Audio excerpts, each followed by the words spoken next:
In creating Holden, Jerome David Salinger also helped to create the social construct of teenage angst. The Catcher in the Rye was the first book to authentically express the teenage sense of alienation. Salinger used protagonist Holden Caulfield to comment on the adolescent's place in society.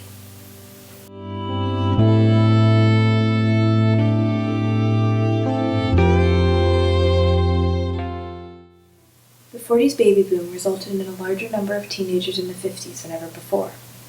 The word teenager was coined after World War II, and high school became a national requirement in the 50s. However, despite teenagers' new prominence in society, adults still dominated popular culture. Films like Casablanca or Gone with the Wind portrayed adult issues and interests. Programs like Leave It to Beaver portrayed teenagers as wholesome and enthusiastic members of the family. The media's representation of teenagers was based on adult expectations rather than reality. Teenagers in the early 20th century led very different lives than they do today. They even dressed like adults. They were essentially expected to conform to the adult standard. Rebellion was not even a part of the teenage vocabulary.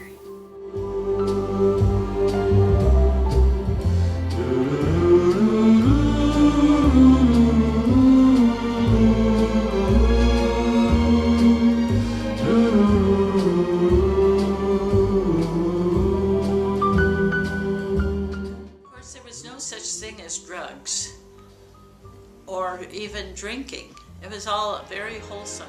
I remember going to movies, how much I enjoyed walking to the theater. And at the movie house, it was only 10 cents to go to a movie. And when they had an intermission, there was always an organ player playing the organ, which is over to the side of the stage. And that was fun. However, during the same period, J.D. Salinger was creating an alternative to the Leave It to Beaver expectation. After publishing numerous stories in publications like The New Yorker and Collier's, in 1951 he released The Catcher in the Rye. The novel's narrator, Holden Caulfield, offers insight into the teenage mindset through general reflections on the superficiality of adult society.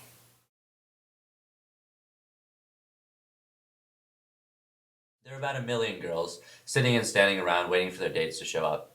Girls with their legs crossed, girls with their legs not crossed, girls with terrific legs, girls with lousy legs, girls that look like swell girls, girls that look like they'd be bitches if you knew them. It was really nice sightseeing, if you know what I mean. In a way, it was sort of depressing too, because you kept wondering what the hell would happen to all of them. When they got out of school and college, I mean. You figured most of them would probably marry dopey guys. Guys that always talk about how many miles they got to a gallon in their goddamn cars. Guys that get sore and childish as hell if you beat them at golf, or even just some stupid game like ping pong. Guys that are very mean. Guys that never read books. Guys that are very boring. 2 weeks from its publication, The Catcher in the Rye appeared first on the New York Times bestsellers list.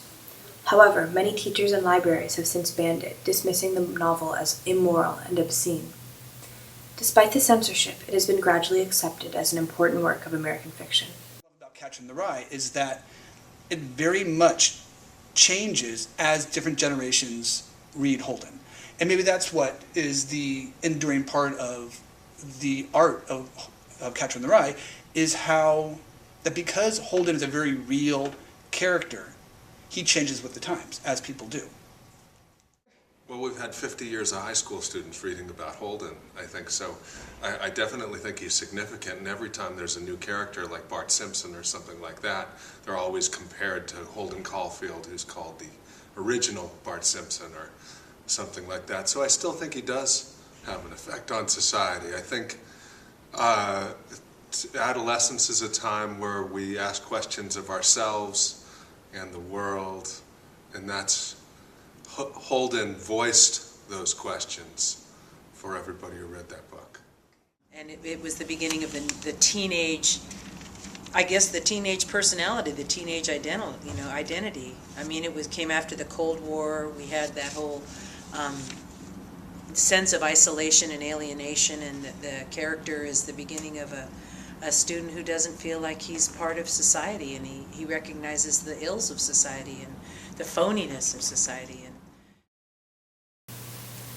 The Catcher in the Rye reflects Salinger's understanding of the teenage situation.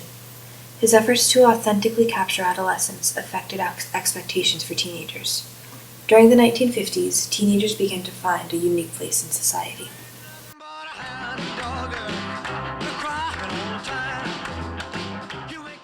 Rock and roll, the hard, edgy sound of the 50s and 60s, further developed the image of youth in revolt.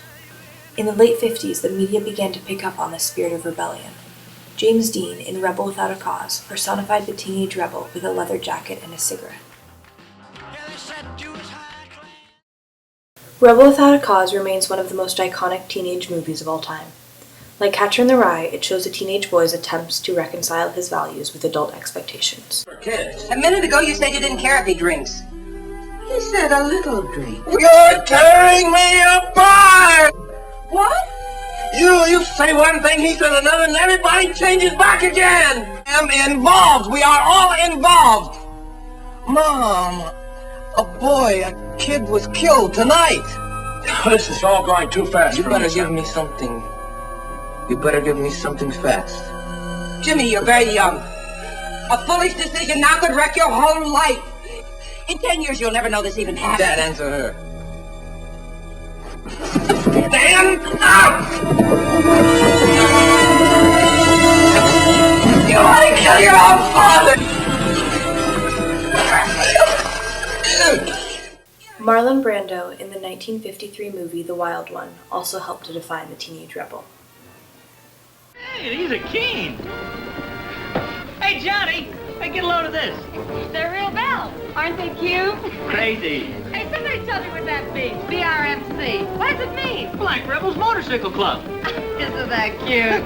Hey, Johnny, what are you rebelling against? What do you got?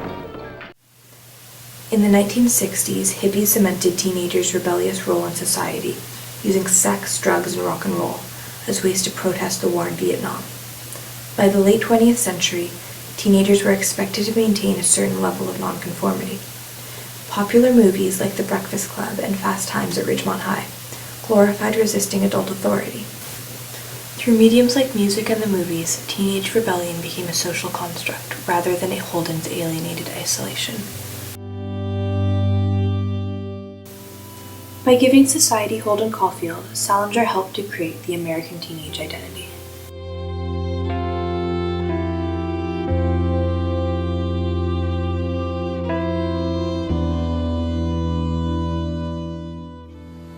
I think it's a really good work of art.